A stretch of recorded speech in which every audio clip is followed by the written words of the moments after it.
Hello everyone, in this lecture we will understand predicates.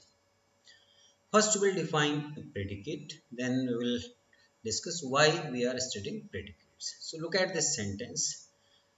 I am talking about a general English sentence. Look at this part Shekhar. This is the subject and this part from has to is standard. This part is predicate.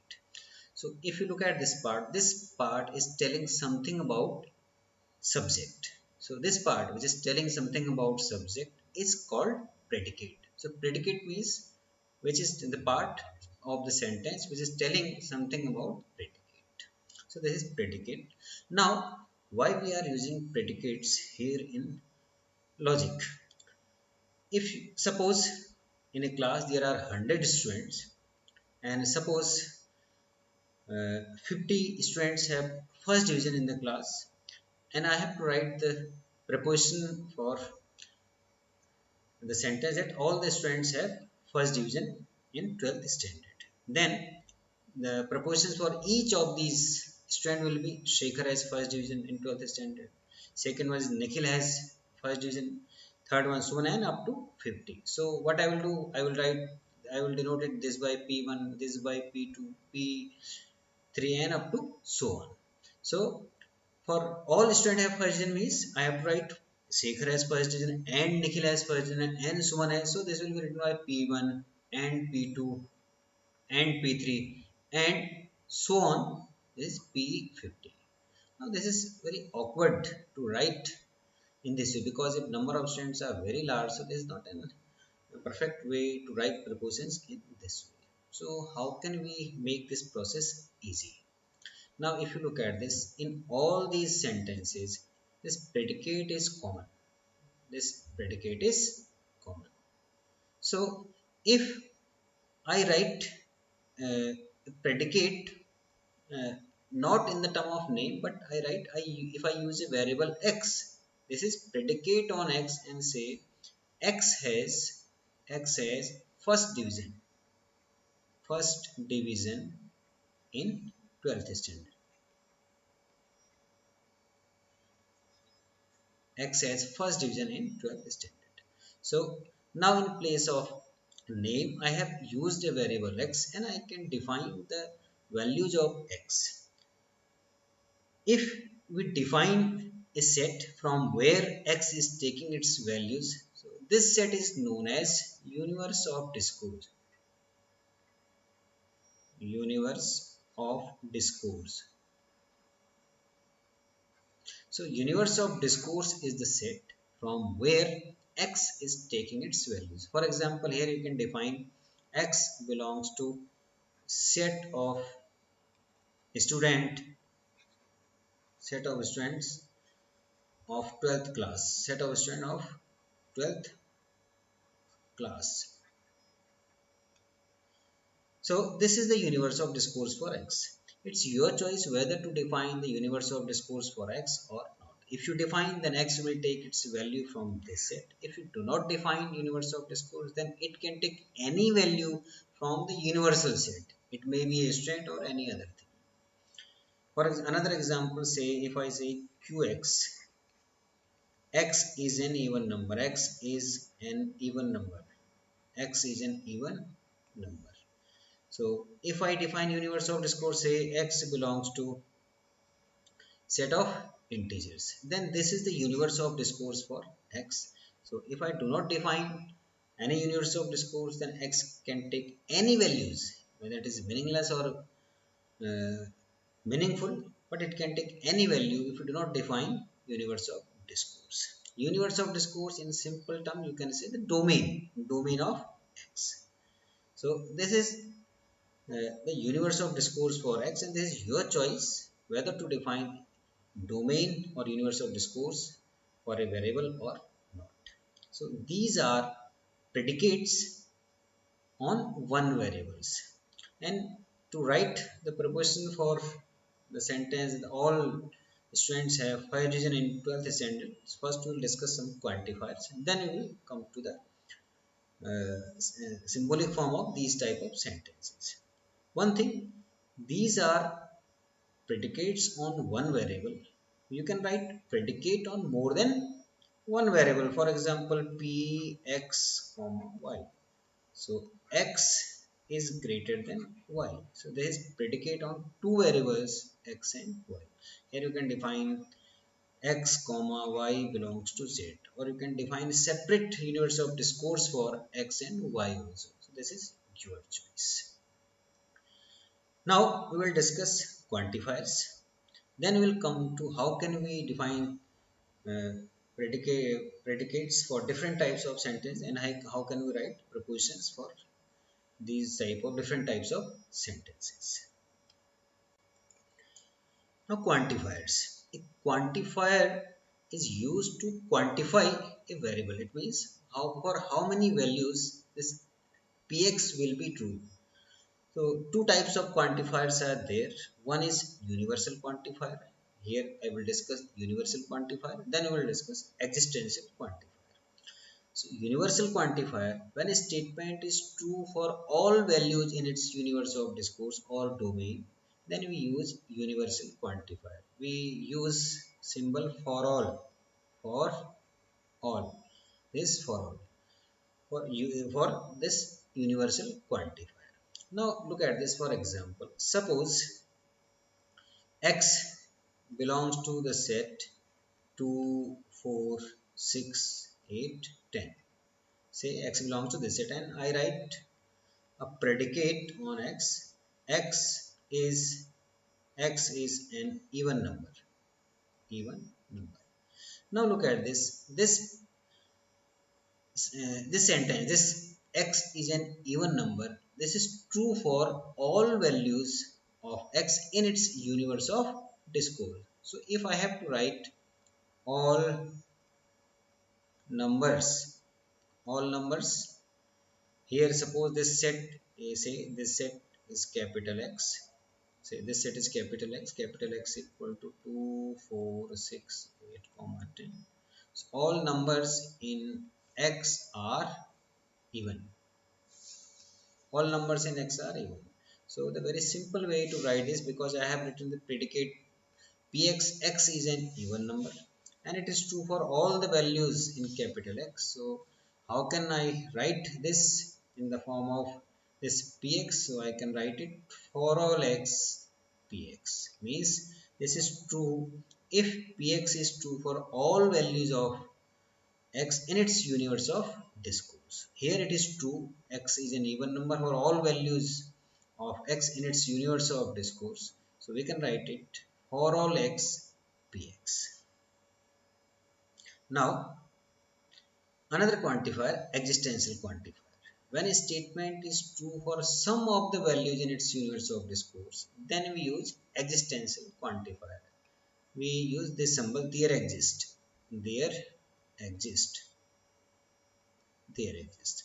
Now look at the same example again. Suppose x is equal to 1, 2, 3, 4, 5, 6. And again px is x is an even number. X is an even number. So if I write a sentence, some numbers in X, you say this set is capital X. Some numbers in X are even numbers. Even numbers. Some numbers. So how can we write it? This there exists. This there exists denotes that some values in the universe of discourse of x are true. So you can write it there exists x px. So this symbolic form is for the sentence some numbers in x are even number. So look at this. Whenever we write for all x px, so this will be true if px is true for all values of x in its universe of discourse, and false, this will be false if this is false for any one value of one value in its universe of discourse. Similarly, there exists x px. There exists x px is true if there exists at least one value in its universe of discourse for which px is true. If no such value exists for which px is true, then this will be false. And utilizing these two quantifiers for all x and there exists x, we can write a symbolic form of different types of sentences where these types of all or there exists, these types of words are used. Now here we will consider some examples and we have to symbolize these sentences. All students are happy, some farmers are rich. So first we will consider this sentence. We have different ways to symbolize these sentences. So first we will symbolize the sentence with using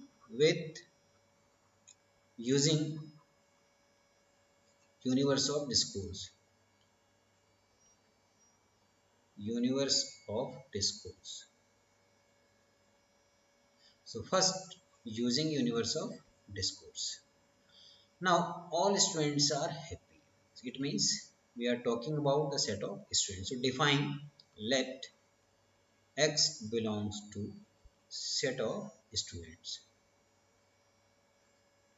It means now x can take its values from the set of students. Look at this, all students are happy. This is a quantifier. We have defined the set of universe of discourse for x. Now we can write a predicate on x. X is happy. X is happy. Remember one thing, this part is a predicate on x. Many times students make a big mistake that they write a predicate but they do not use any variable.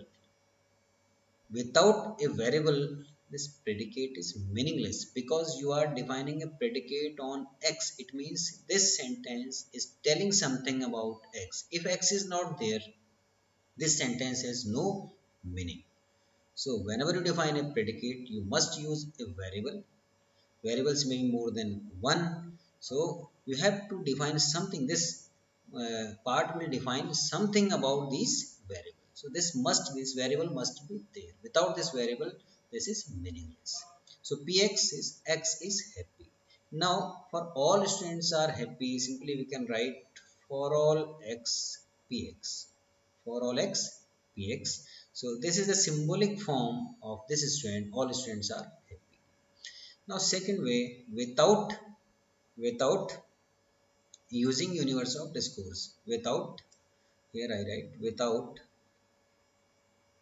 universe of discourse. Without universe of discourse. Now look at this. Here if I am not going to define a universe of discourse, it means x can take any values. Any values means it may be a student or it may be any value other than student. So first I have to check. Since all students are happy, this is given. It means first I have to check whether x, which can take any value from the universal set. So whether this value x is a student or not. It means I am using a conditional statement. So I have to define two things. First, I will write one predicate for x is a student. X is a student. The second time, I will define another predicate qx. X is happy. So all students are happy. How can I write it? For all x means it can take any value from the universal set. It may be a student or it may not be a student.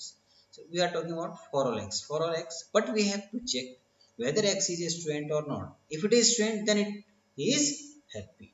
He or she is happy. So here I am using a conditional statement. This px implies qx. Look at this, for all x, px implies qx means for all x, all values of x. If x is a student, then he or she is happy. So this is the symbolic form of this sentence without using universe of discourse. Now look at the second example. Some farmers are rich. So first we will symbolize it using universe of discourse. So let X belongs to set of farmers. Set of farmers. Now define Px. X is rich. So for this, some farmers are rich. We have already defined the universe of discourse for X as set of farmers. It means X can take its value from set of farmers. So we can write the symbolic form as there exists X Px. So there exists X mean for some of the values of this set, X is rich. It means some farmers are rich. X can take the values from this set only. So some farmers are rich. Now second way, without defining universe of discourse, what we can do here, I am not going to define universe of discourse. It means X can takes any value from the universal set. So we'll define Px. X is a farmer. X is a farmer, and Qx, X is rich. Now, how can we write a symbolic form? Here, look at this. It is very important to understand this one. Some farmers are rich. It means some of the values from the universal set are such that they are farmers and rich. I am using and. Some farmers are rich means some values are there such that these values are farmers and these values are rich. So, how can I write it? There exists X, Px, and Qx. There exists X, Px, and Qx means some values of X are there such that they are Px and Qx. Now you may ask one question, that why we are not writing this as Px implies Qx. Why we are not writing this in this way? Now look at this. I will give you one example so that it will be very clear to you that why we are not using this one for symbolic form of this sentence.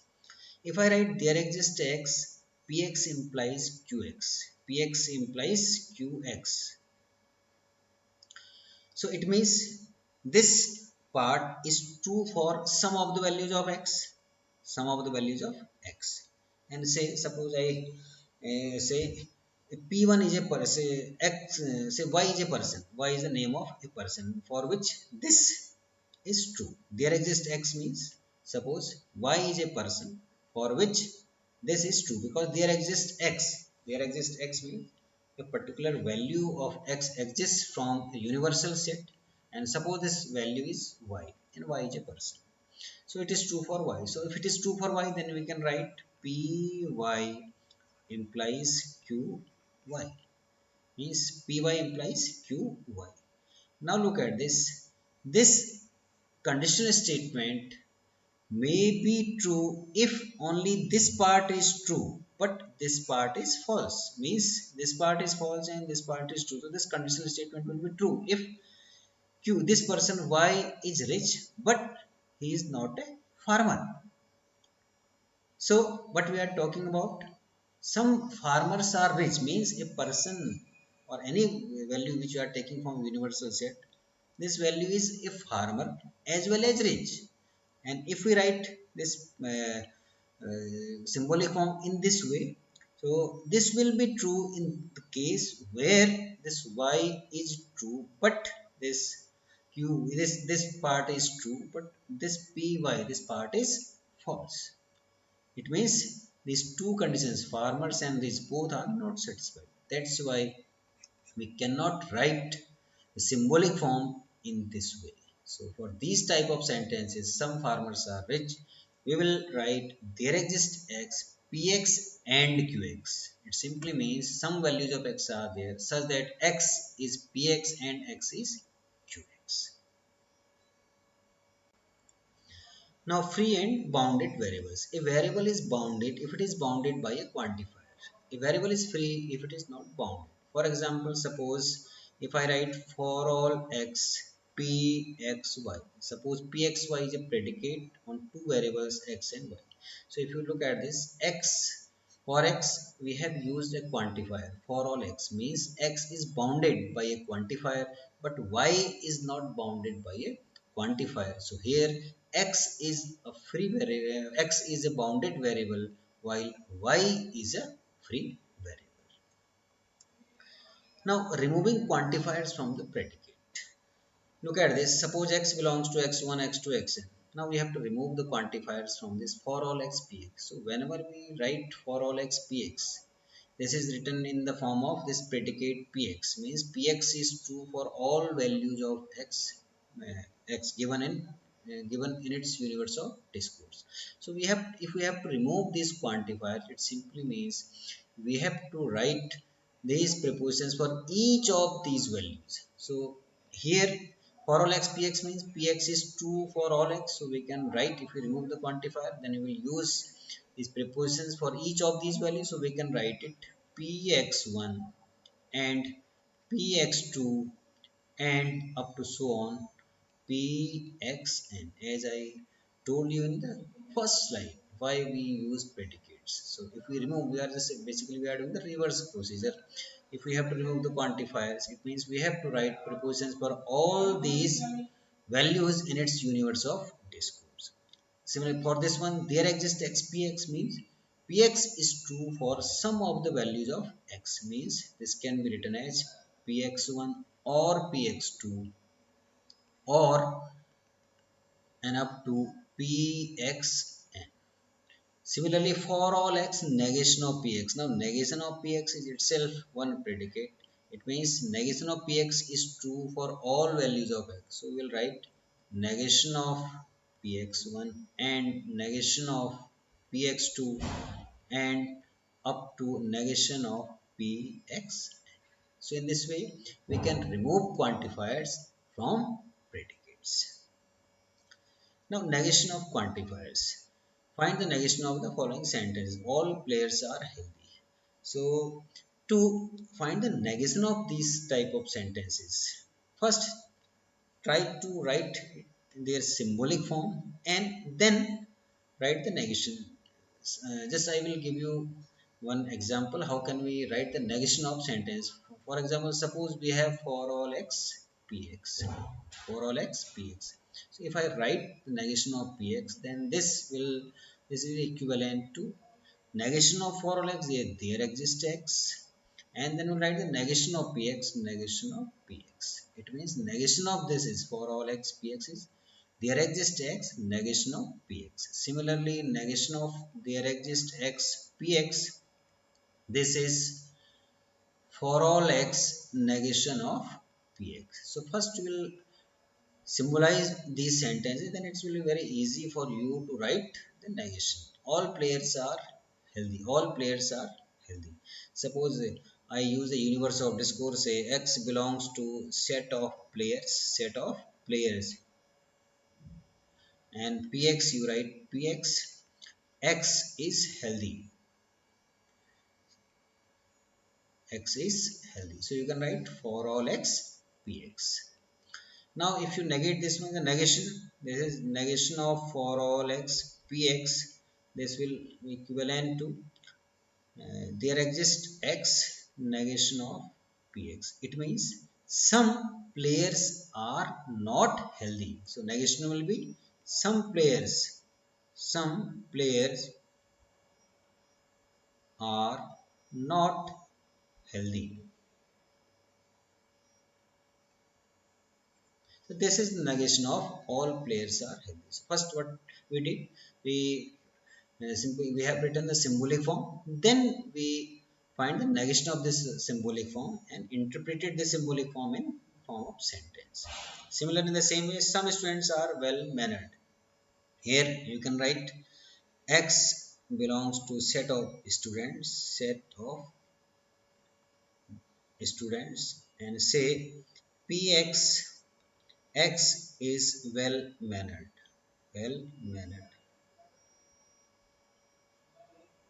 So some students are well mannered, when you can write there exists x px. So if I have to find the negation of this, I will write negation of there exists x px, and this is equivalent to for all x negation of px. It means all students are not well mannered. So how can we write? We can write all students are not well mannered.